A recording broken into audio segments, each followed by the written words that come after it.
নির্বাচনের আগেই প্রফেসর ইউনূস সরকার এত বড় ঘটনা ঘটিয়ে দিবেন কেউ কল্পনা করেনি। দর্শক, কি ঘটেছে দেখেন। আমরা একটা শর্ত দিয়েছিলাম নির্বাচনের, সংস্কার ও বিচার ছাড়া বাংলাদেশে কোনো নির্বাচন হবে না। কারণ বিচার মানে কতটুকু বিচার, এটা নিয়ে নানান প্রশ্ন ছিল। কিন্তু আমরা দেখতে পাচ্ছি যে বিচার চলছে, বিচার শুরু হয়ে গেছে, বিচার ইজ গোয়িং অন। কিন্তু বিচারের মাত্রাটা কি দেখেন। আমরা ভেবেছিলাম হয়তো বা ওই হাসিনার ফাঁসির রায় বা ওই পর্যন্ত দুই একটা রায়, কিন্তু না, নির্বাচনের আগে প্রত্যেক সপ্তাহে একটা দুইটা রায়। হাসিনার ফাঁসি, হাসিনার 21 বছর জেল, জয়ের 5 বছর, অমুকের তমুকের, পুতুলের, রেহানার, টিউলিপের, সবাই জয় বাংলা হয়ে যাচ্ছে। তো ইউনূস কোন জায়গায় খেলাটা খেলছেন দেখছেন। পুরো শেখ পরিবার ইউনূসের সাথে লাগতে এসেছিলেন, ইউনূসকে জেল খাটাবেন, ইউনূসকে পদ্মা নদীতে চুবাবেন। এখন দেখেন পুরো শেখ পরিবারের 14 গোষ্ঠীকে জয় বাংলা করে দিচ্ছে। হ্যাঁ, এটা আদালত করছে, কিন্তু রাষ্ট্রপক্ষের সরকারের সদিচ্ছা ছিল বলেই, বিচার করার সুযোগ দিয়েছে বলে আদালত স্বাধীনভাবে এই বিচার করতে পেরেছে। ক্রেডিট সরকার আছে, সরকার রায় ঠিক করে দেয়নি, কিন্তু তদন্তে বিচারের কমিটমেন্ট ছিল সরকারের। সরকার না চাইলে এই বিচার এভাবে হতো না। তো দর্শক, হাসিনা, রেহানা, ওরা তো আছে, মানে সারা পৃথিবীতে এই শেখ পরিবারকে, সারা পৃথিবী ওদের জন্য একটা জাহান্নাম, একটা জেলখানা হিসেবে বানাচ্ছে।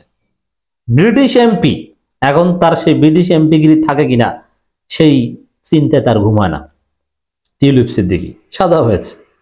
এটা বাংলাদেশের ইতিহাসে প্রথম, এটা নজিরবিহীন। বাংলাদেশে এরকম কোনো নজির নেই যে কোনো ব্রিটিশ এমপির বিরুদ্ধে কারাদণ্ডের রায় হয়েছে বাংলাদেশের আদালতে।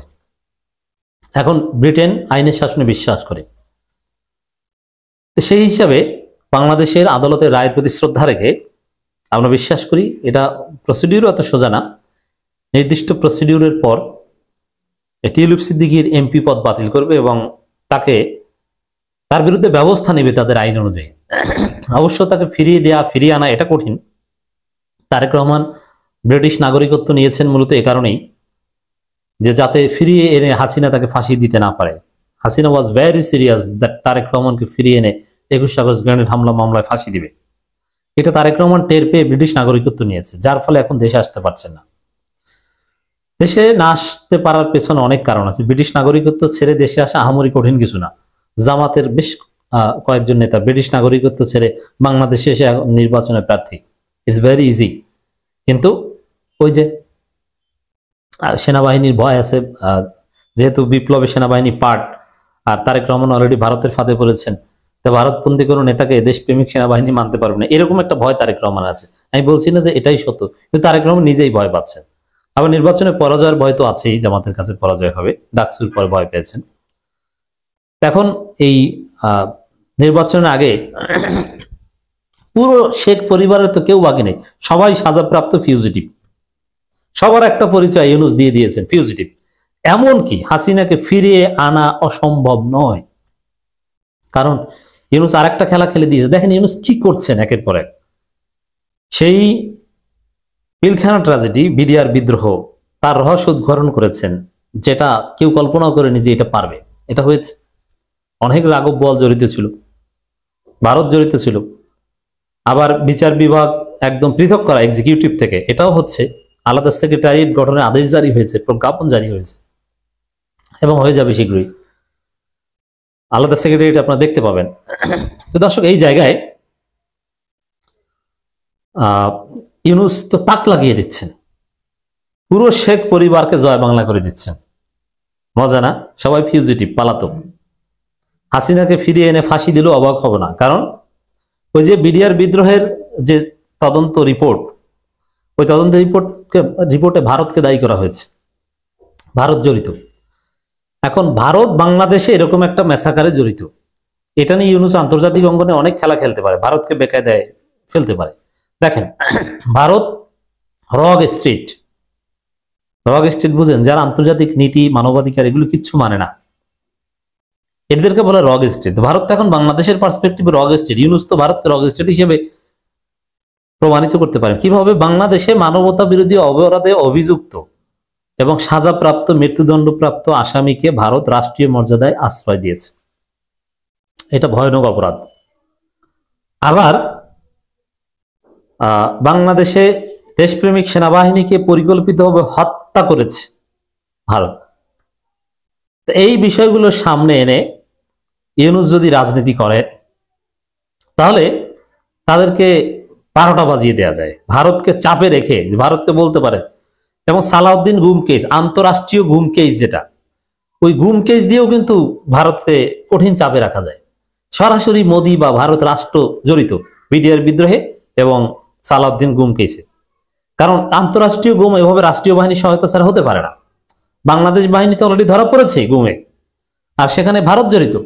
তো এই বিষয়গুলো সামনে এনে ভারতকে চাপে রেখে মোদিকে বলতে পারে ইউনূস, মোদি হাসিনাকে ফেরত দাও, নাইলে কিন্তু তোমাকে 3 অভিযোগে নাস্তানুবোধ করবো একদম বিশ্বের সামনে। তো এইভাবে চাপ প্রয়োগ করে হাসিনাকে ফিরিয়ে এনে ফাঁসির কাস্টে ঝুলানো ইউনূসের পক্ষে অসম্ভব নয়। কারণ ইউনূস একের পর এক যা করছেন এটাও করতে পারেন, চমক দেখাচ্ছেন।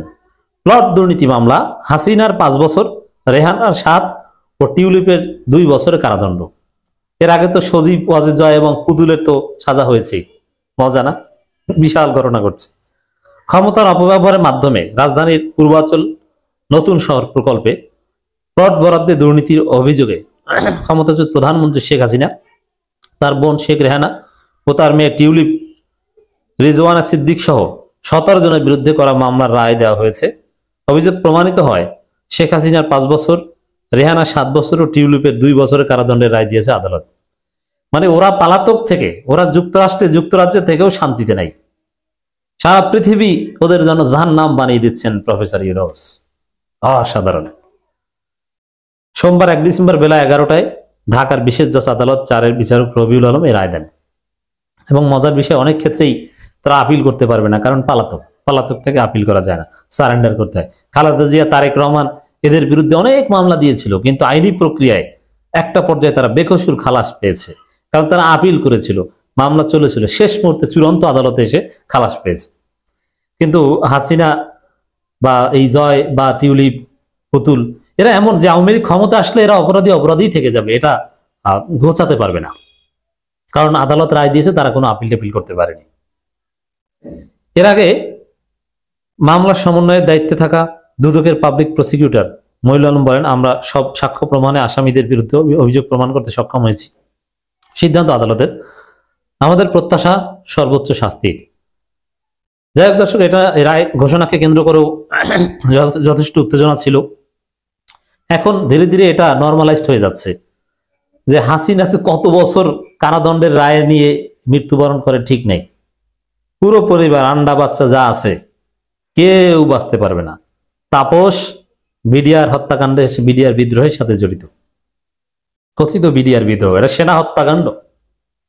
অতএব দর্শক, নির্বাচনের আগে অকল্পনীয় ঘটনা ঘটাচ্ছেন এবং বাংলাদেশের ইতিহাসে নতুন এক্সাম্পল সেট হচ্ছে যে ব্রিটিশ এমপির কারাদণ্ড হয় বাংলাদেশের আদালতে।